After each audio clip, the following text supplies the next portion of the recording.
Copy भेजेंगे। जो terminate किया गया उपयंत्री उस आदेश में ही लिखा।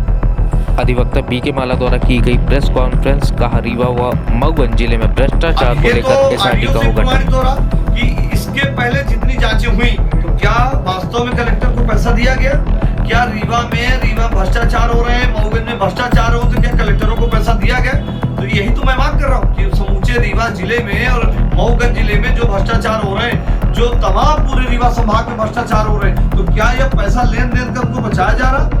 इस प्रकार की इनके अधिकारी से पूछताछ होनी चाहिए और इसकी एसआईटी गठित होनी चाहिए कि कितने करोड़ों का, अरबों का, हजारों करोड़ का भ्रष्टाचार हो रहा। तो क्या ये कलेक्टर की भूमिका है? क्या किस अधिकारी की भूमिका है? ये पैसा कहाँ तक जाता है? पैसा कौन लेन देन कर रहा? क्या कोई राजनीतिक दल के आदमी भी इसमें शामिल है?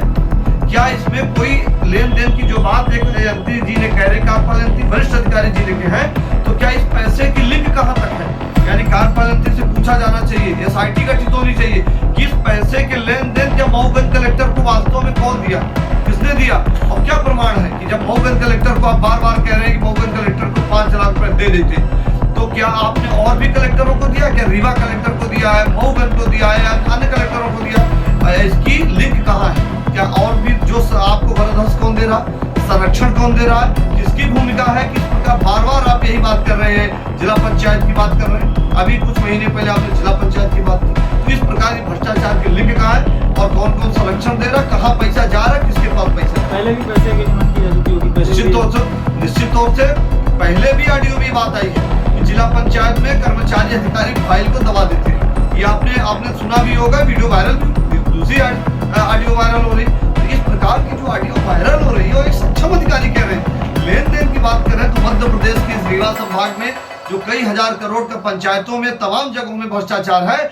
उसकी पोल खुल रही है। ये अधिकारी प्रमाणित कर रहे हैं, इंगित कर रहे हैं। तो इसका संरक्षण किसका है, कहां तक पैसा जा रहा है, किसके किसके पास जा रहा, इसकी जांच होनी चाहिए, स्पेशल एसआईटी गठित होनी चाहिए। और मध्य प्रदेश सरकार पर उंगली उठ रही, मध्य प्रदेश सरकार की मशीनरी कह रही है, मध्य प्रदेश सरकार की जो मशीनरी वो स्वयं कह रही है कि ये ऐसा हो रहा। तो मध्य प्रदेश सरकार को संज्ञान लेना चाहिए और इस पर बड़ी कार्रवाई करने की आवश्यकता है। कोर्ट को लेकर भी कई आपत्तिजनक बात, ये सीधे माननीय न्यायालय का अपमान है। माननीय न्यायालय का मानना है कि माननीय न्यायालय को ये बात कही जा रही है कि न्यायालय भी ऐसा कर रहा, हाई कोर्ट की बात कर रही है। ये आदेश में कलेक्टर मऊगंज ने लिखा है। इस प्रकार की सब्जी न्यायालय का अपमान है। तो इसलिए आज प्रेस कॉन्फ्रेंस के माध्यम से हम ये बात कहना चाह रहे हैं कि इसकी एसआईटी गठित होनी चाहिए, जांच होनी चाहिए और इनसे पूछा जाना चाहिए कि कहां कहां आपने किसको किसको पैसा दिया है, कितने अधिकारियों को दिया, कितने राजनीतिक व्यक्तियों को दिया, कौन आपको संरक्षण दे रहा हो, आपने पैसा कहां पहुंचवाया है, ये आप बताइए।